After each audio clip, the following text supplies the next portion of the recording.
और सब लोग यही बोल रहे हैं जो पहले से इस क्षेत्र में हैं लोग, ठीक है, कि हम लोग 10 साल से हैं तो हम लोग के जनता समझेगी, लोग 10 दिन में आए हैं तो कौन समझेगा। लेकिन हम 10 दिन में आके अगर कुछ नहीं किए हैं तो आप 10 साल में भी कुछ नहीं किए हैं। कब पता चला? जब हम गली गली घूम रहे हैं तब पता चला, ठीक है। तो हमारे जनता साथ दे ताकि हम 10 दिन में आ करके हम दिखाए, ताकि आपने 10 साल में क्या किए हैं और हम 10 दिन में टिकट लिए हैं तो हम क्या किए हैं, ठीक है। बस मुझे कहना नहीं है, मुझे दिखाना है। यहाँ जितने लोग थे शहर में ही थे बट अंधे थे। क्या आपको कभी नहीं दिखा कि इतने सारे व्यापारियों का इतना सारा नुकसान हुआ इस बारिश में? तो उसका कारण कौन है? लोगों ने 15 साल तो दिया आपको, 15 साल दिया ना, क्या किया आपने? आप यही शहर में रह के किए क्या? कुछ लोग कह रहे हैं कि पैराशूट से उतरेंगे। कहाँ उतरेंगे? उतरने का जगह कहाँ छोड़े हो आप?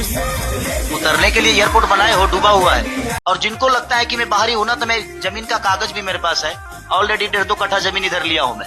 एकरा लागो ता ही बताओ, देखो हम घरे जी बनाई चाहे ना बनाई, भगवान उतना पैसा दिले बड़े ना जे रातों रात हम 2 बिल्डिंग खरीद सके। बस मैं चाहता हूं कि इस बार हम सबको मिल के सरकार बदलना है और मिल के बिहार बदलना है। पलायन को रोकना है और सबको मिलकर लड़ना है। सिर्फ एक आदमी नहीं, आप सबको लड़ना है और बिहार के लिए लड़ना है। चुनाव नहीं लड़ना है, बिहार के भविष्य के लिए लड़ना है।